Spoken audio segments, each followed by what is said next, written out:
Last but certainly not least, we'd like to represent the great gentleman from the state of Ohio, Mr. Carey.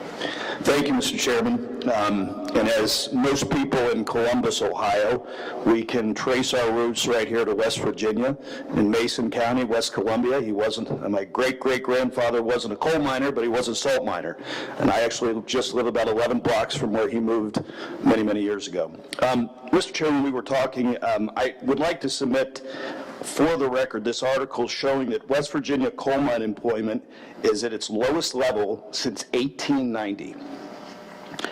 At fewer than 12,000 coal jobs are about half the level of just a decade ago. And that's less than 10% of the all-time high. So if you don't mind, I'd like to have that submitted for the record. Without objection, so ordered.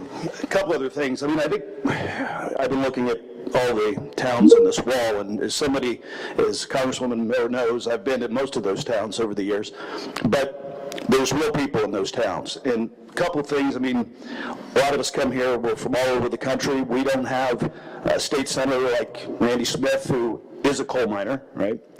Jim Justice, who's been in the energy industry. We don't have AGs like Patrick Morrissey, who's fighting federal regulations. You got Riley Moore doing a great thing on the lending side of things. But, Jim, I'm really happy that you brought us out here to West Virginia because you're hearing from real people about real things. A couple things I want to point out. If you look at coal production historically, so in 2008, America produced 1.3 billion tons of domestic coal. Now, whether that's metallurgical, whether it's steam coal, 1.3. The only numbers we have for 2021 is the latest numbers we have. We're down to 580 million tons. Think about those numbers. And so when you look at towns like Princeton, and you wonder what's happened to the economy and all the spin-off jobs, that's the other thing, Mr. Wood, you talk about the miners that you have in those, that work with you in the new mine. But for every one of those coal miners, there are 4 spin-off jobs. And if you look at some of the counties that, whether it's Mon County, Marshall County, and you look at the average income for a coal miner, it's anywhere between $75,000 to $90,000 a coal miner. Now, when you look at the average wage or the average per household income, it's $25,000. So what happens when you take those good-paying coal jobs away and the spin-off jobs away? It really affects the economy, and it definitely affects the economy of West Virginia and all coal-producing states. But it's not just coal; it's also natural gas. And I think if we're looking at what we've seen, as my colleague across the aisle there said, what percentage actually comes from West Virginia in terms of power production for coal, it's 88%. And the other part, of course, is natural gas. And as she was saying, you know, natural gas gets diverted, obviously.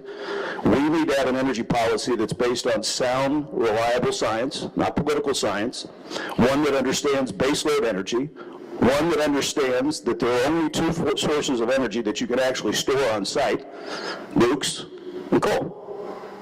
It's 2 baseloads. Now, in this rush that we have done as a country to green energy, which is fine, I'm all of the above. I think we should have that. But when you look at all the products where that go into a lot of these renewables, they all come from China, which, by the way, doesn't have the same mining regulations that we have in this country, doesn't have the same environmental, cautions that we have in this country. So, Mr. Wood, I probably went on a rant because it's something I truly believe in, but could you just tell, I think, this committee from Consol's perspective, which is a very highly respected company based out of Pittsburgh, can you just kind of give what you guys do for the local community and the amount of people that you're now employing that are relatively close by here? Yeah, we started hiring back in June. We took a look around and tried to get the very local that we could. We started, of course, there's several jobs that I have. The electricians, they're very trade. I can't hire out of that trade, but we opened up people that hadn't even been in the coal industry before and give them a job. This is their first stab that we took.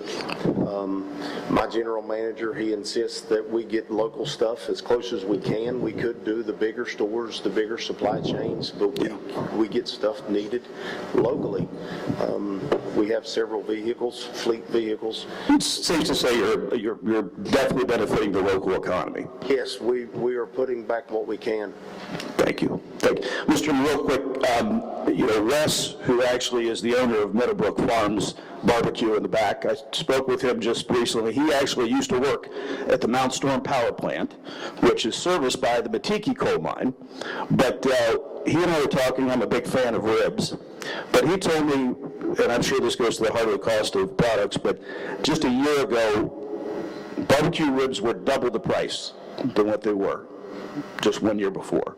Now, they're still up 40%, so just thought I'd throw that out there, and Wes was just telling me about the economics of barbecuing. So thank you, Mr. Chairman, and thank you all for inviting us down. Thanks so much.